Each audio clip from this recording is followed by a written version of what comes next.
A pleasant good morning to you on this Errol Barrow Day. It is Friday, January the 21st. I'm Shane Seeley, and this is the CBC Morning Report. As the new Barbados Labour Party government prepares to chart a new course for the island, there are big expectations of those who will make up the cabinet. Also, questions are being asked about a deputy being selected, as Prime Minister Mia Amor-Motley could be in her twilight years as Prime Minister and the leader of the Barbados Labour Party. To give some analysis this morning on the political future of the BLP government is leading political analyst and cadres director Peter Wickham. Peter, it's always great to have you on the Morning Report. Good morning, and good to be with you, Shane. How are you doing? Thank you. I'm great. A long few days for both of us as we observed of the general election. Another 30 love for this Barbados Labour Party administration.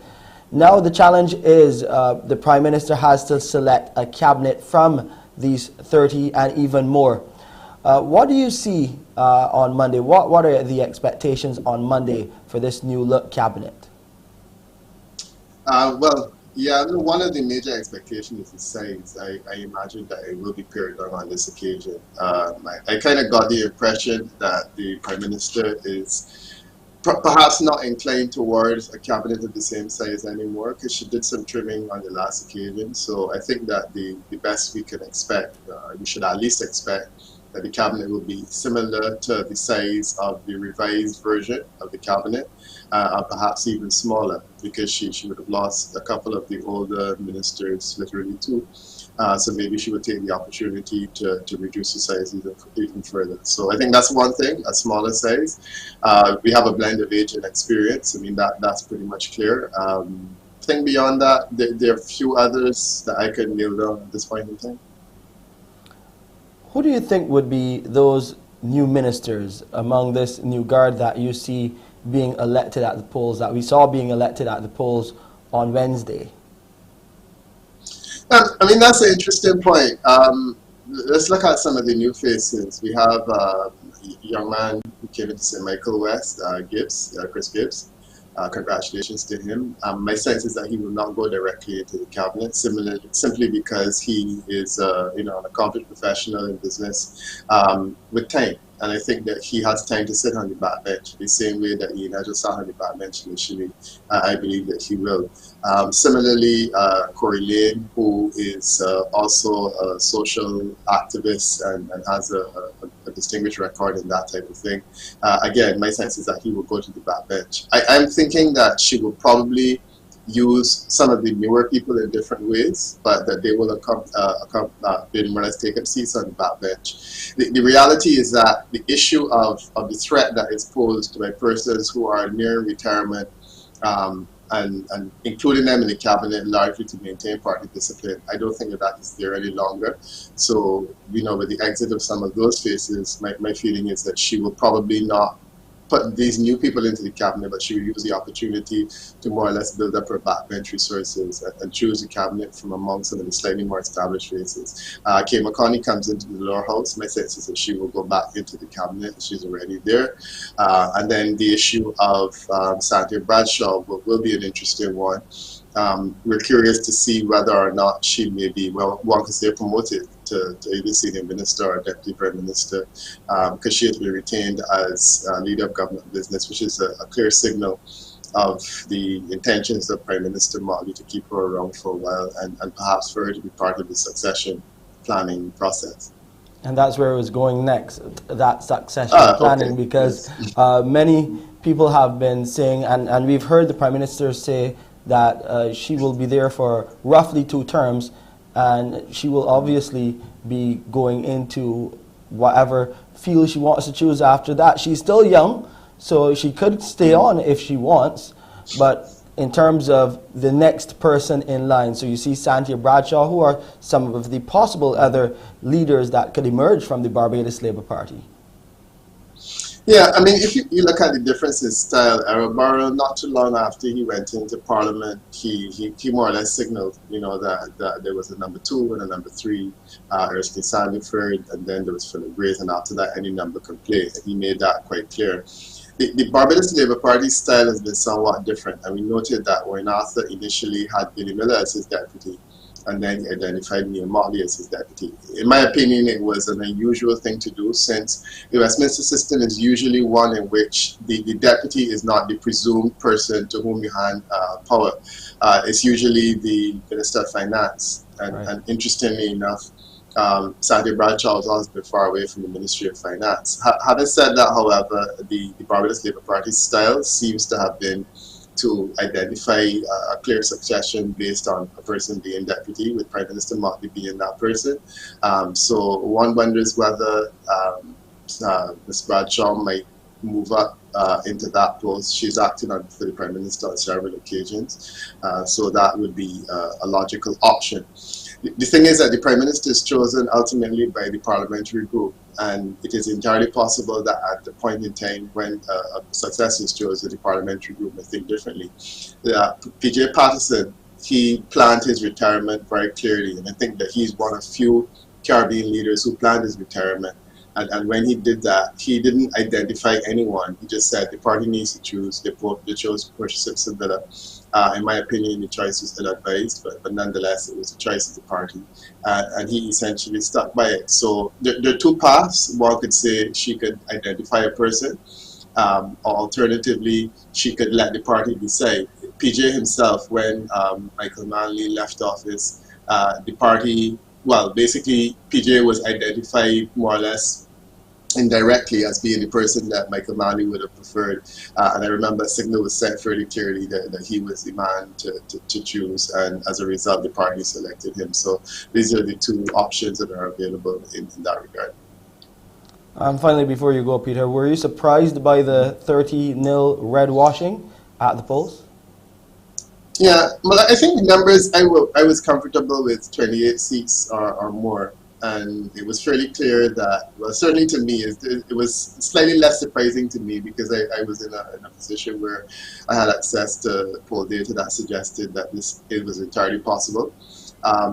The Barbados Labour Party was said would have won at least 28 seats, and I think that as the time narrowed, even though I wasn't calling numbers, it was pretty clear to me that there was around 28 or 30 seats. I think the issue really for a lot of people was they felt that the DLP should lose a seat or two, and that was in people's minds. They were saying, okay, they were going to lose a seat or two. But I think when the conversation, or when the rubber hits the road, people were more inclined to say, well, maybe a seat or two, but perhaps not my member of parliament. And I think that when the conversation went to that level, then even though public opinion said a seat or two, then ultimately there was a question of which person would lose. I was looking at it from the latter perspective, which is which seat would they lose based on data that they were seeing, and against that background, 30 love was entirely possible. The problem with the 30 love is that the moment that you say it, you put it in people's minds, it's something that they probably would have voted against. So as a result, you didn't hear a whole lot from me in that regard. Is there a future for the Democratic Labour Party now? Twice at the polls, twice a red wash. What does the future really look like? Yeah, I mean, the future is in the hands of the Democratic Labour Party, really. And, my question is, how long will it take the Democratic Labour Party to learn and understand, what they have to do to go forward? In my opinion, their flight path from the last time was fairly clear. You need to convince people that we need an opposition, and you need to convince people that democracy benefits from having an opposition. And I think that Verity Pisa had 3.5 years to accomplish a couple of things. She should have had a team a lot earlier. She did not do so. And she was advised, certainly in public quarters, that she needed to have a team in place for Verity, and she didn't do so. She needed to have turned her back on the 10 years of previous DLP rule and made it clear to the public of Barbados that the Democratic Labour Party was turning its back on that. It was sorry about that, and it was moving forward with new persons. That also she did not do. She reached back into the past, but she pulled some of these people forward. And I think the final stroke of genius was the identification of the platform talent of former Prime Minister Frendel Stewart, who in his appearance on the platform referred to the last 10 years as glorious years. And I think that was a narrative which essentially crossed the line and sealed the fate of the team. So in my opinion, many of these errors were unforced. Many of these errors were ill-advised, you know, and I think that she had good reason to be advised to do things differently, and she didn't. The task of convincing people that we need to have an opposition is not that difficult, because I think everyone would have agreed with her. And the fact that she wasn't able to land it, you know, speaks volumes. So the Democratic Labour Party's future can be as bright, or can be bright, if that organization does the things it needs to do.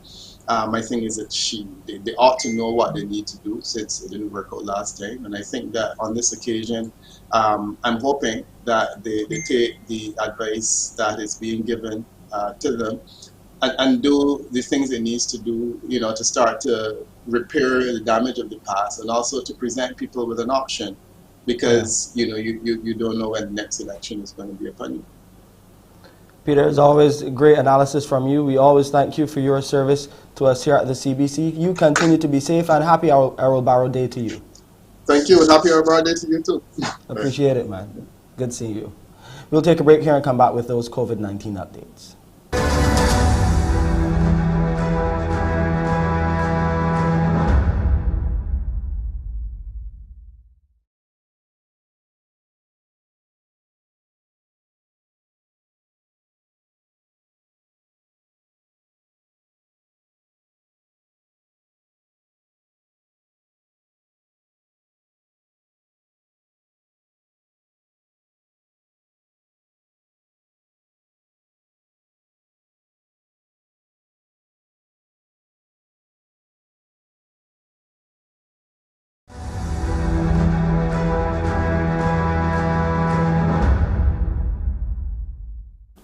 559 new cases of COVID-19, 251 males and 308 females were identified among the 2,165 tests conducted on Wednesday. 96 of those cases are people under the age of 18. 123 people are in home isolation facilities, and 5,992 were in home isolation. There were 2 deaths reported on that day. A 33-year-old unvaccinated man and a 63-year-old fully vaccinated woman both died from the virus at the Harrison Point Isolation Facility. Under the National Vaccination Program for COVID-19, the total number of people with at least 1 dose now stands at 157,795. The total number of people who are fully vaccinated stands at 146,265.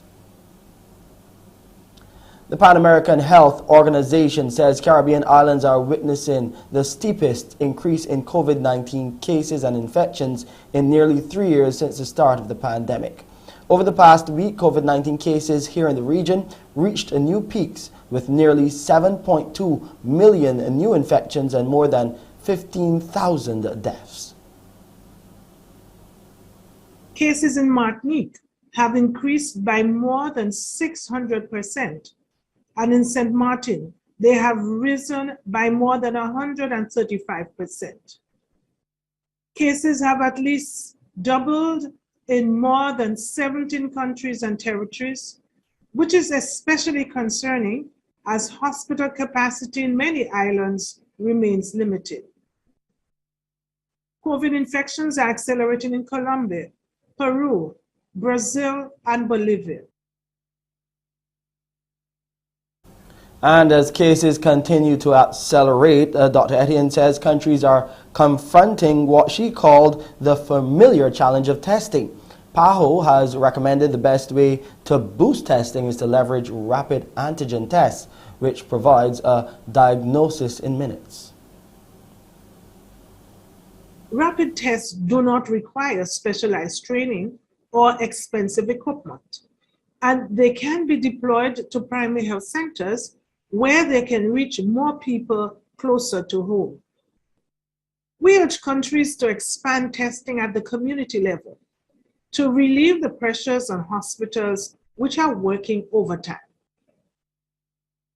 Because we are facing a testing shortage, PAHO recommends that countries prioritize rapid antigen tests for individuals who are experiencing COVID symptoms and are at risk of spreading the virus. Zimbabwe's health authorities are fighting against conspiracy theories and misinformation as they try to increase the number of people vaccinated there. We hear more in this report. At first, Vimbai Njovo was in no hurry to get vaccinated until she got sick with COVID-19. It's why the student's only now receiving her first jab. Like other Zimbabweans, the 21-year-old believed the misinformation and conspiracy theories about the vaccines. The first one is that when you get vaccinated, right, you die earlier than expected. And the second one is that by the time you get vaccinated, you're initiated into Satanism. And like most people, they're afraid of Satanism, so that's why people are afraid. And these conspiracy theories, they're so dangerous. Zimbabwe missed its December target of vaccinating 60% of the 15 million population. Just over a third have been fully inoculated.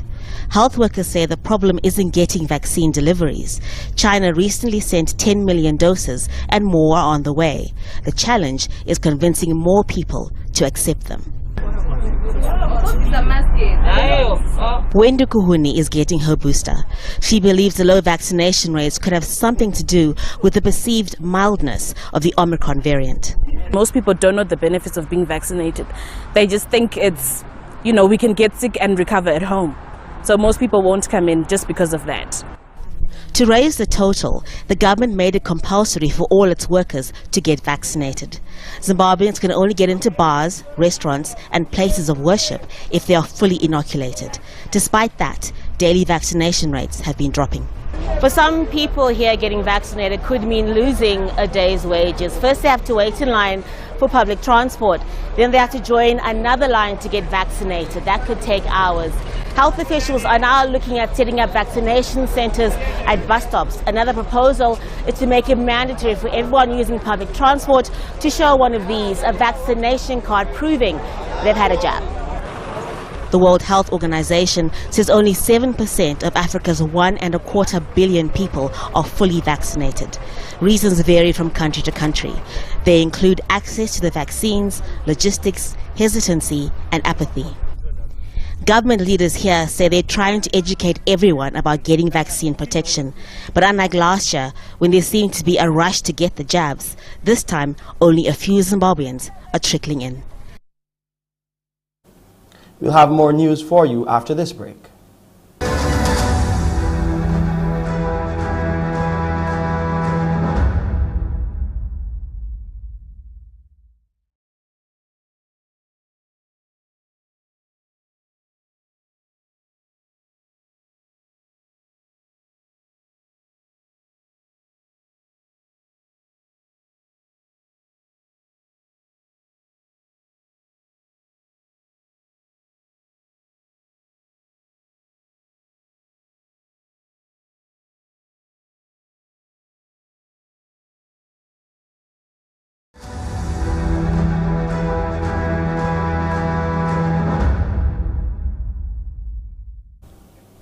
The Alliance Party for Progress leader and the former opposition leader, Bishop Joseph Atherley, has congratulated the Mia Mottley-led Barbados Labour Party on their victory at the polls on Wednesday. Speaking with CBC News, Bishop Atherley reflected on the outcome and what lies ahead.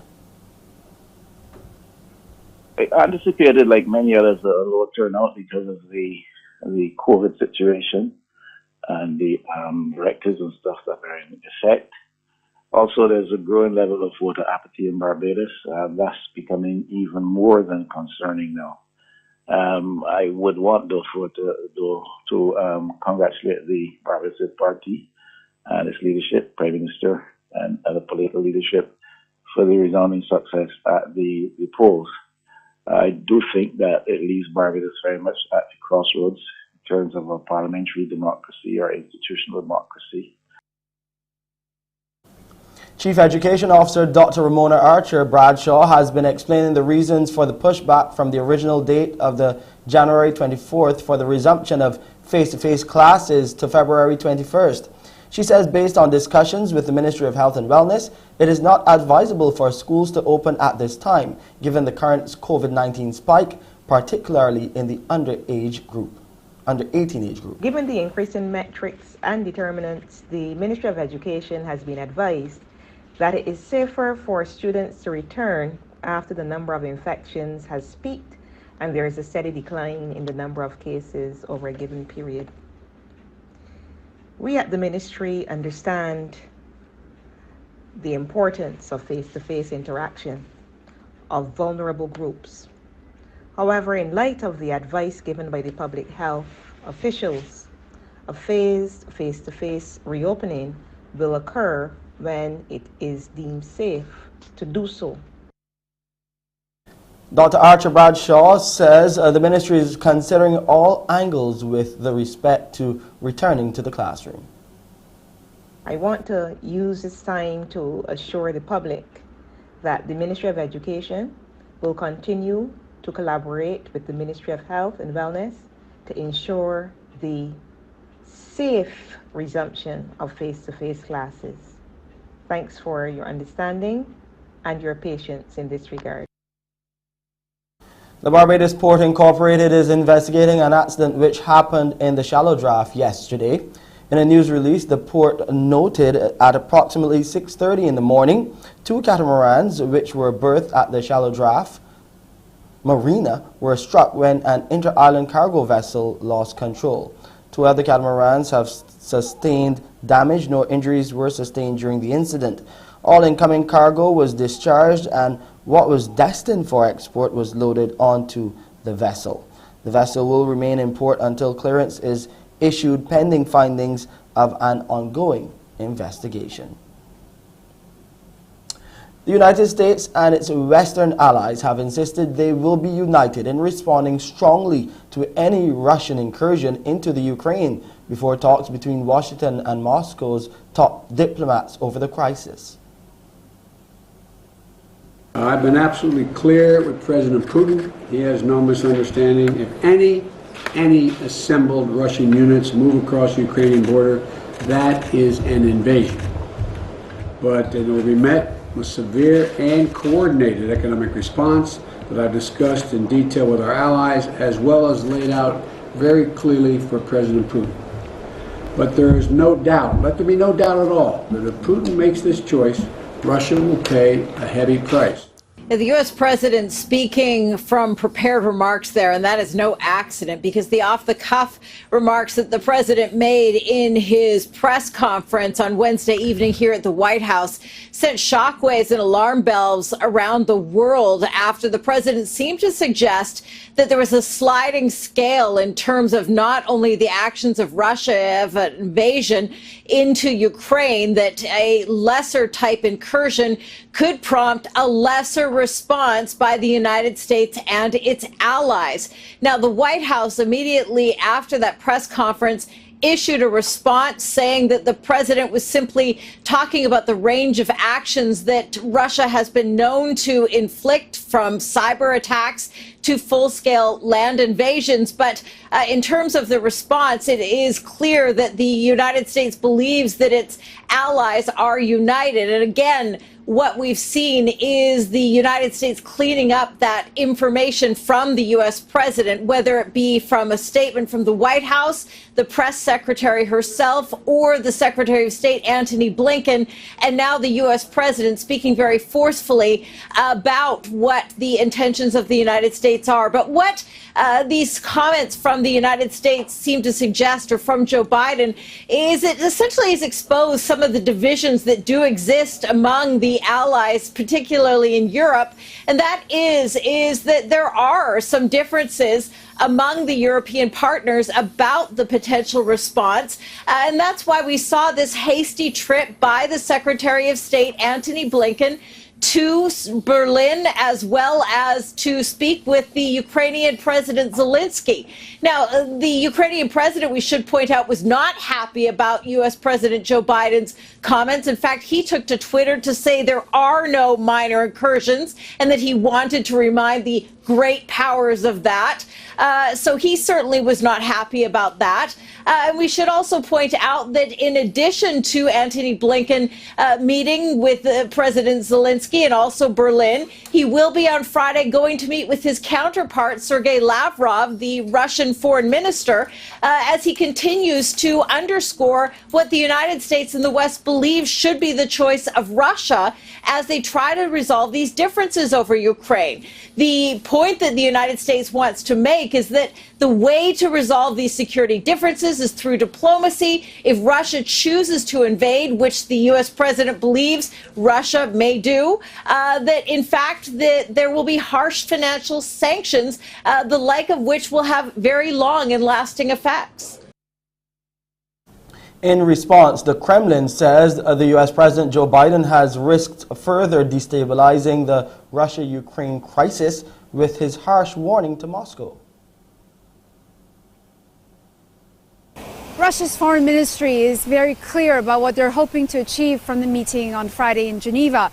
That is, they want to take the next steps on negotiations on security guarantees that they're asking the American government about the possibility of NATO expanding further eastwards, as well as not allowing Ukraine to join the military alliance. That is something that is very much a red line for this country.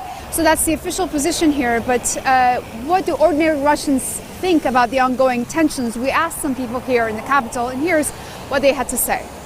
I think there will be no war.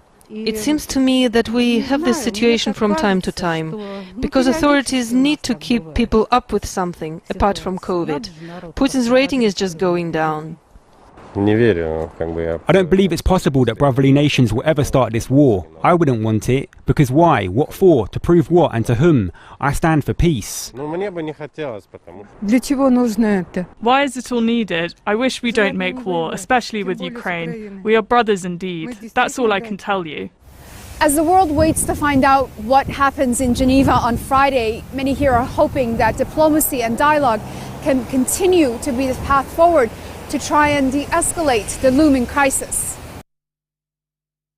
In sporting news this morning, the West Indies under-19 head coach Floyd Reefer says his team showed real character after bouncing back from their opening defeat at the ICC under-19 World Cup in Guyana, and they'll need that sort of fight in today's do-or-die fixture. The Windies had moved to second in the standings on 2 points after defeating Scotland by 7 wickets in their second game in Group D. The young Windies will play Sri Lanka this morning for a place in the playoffs, as a victory will see them overtake Australia by virtue of a better net run rate. However, the defeat will mean, well, the hosts will be eliminated. A defeat. Honestly, there would have been a lot of nerves going into that game. Only if we had batted a bit better in that game, we could have won that game also. But coming into the second game, we showed some good character. Going into that game, we played a good game of cricket. In the team meeting before that match, we spoke about taking off a lot of the boxes that we want to take off in the different departments. So I thought that the bowlers bowled well in the fielding department. We were very sharp in the field. We took some very good catches. Nandu took a brilliant catch. Teddy Bishop had some good catches as well. Shiva Shankar, he bowled with good control and good discipline, backed up by McKenny Clark. Onaji bowled well, so it was a good bowling performance. And finally, let's look quickly at the weather. It's 25 degrees Celsius on the outside on this Errol Barrow day right now. It's also partly cloudy. The relative humidity stands at 75%. Those winds are coming out of the east at around 19 kilometers per hour. They're expected to top off at around 39 kilometers per hour today. The visibility is about 10 kilometers, so just be safe as you head out on this bank holiday Errol Barrow Day. That's it for the morning report. I'm Shane Seeley. Up next, Pearson Bowen with Morning Barbados.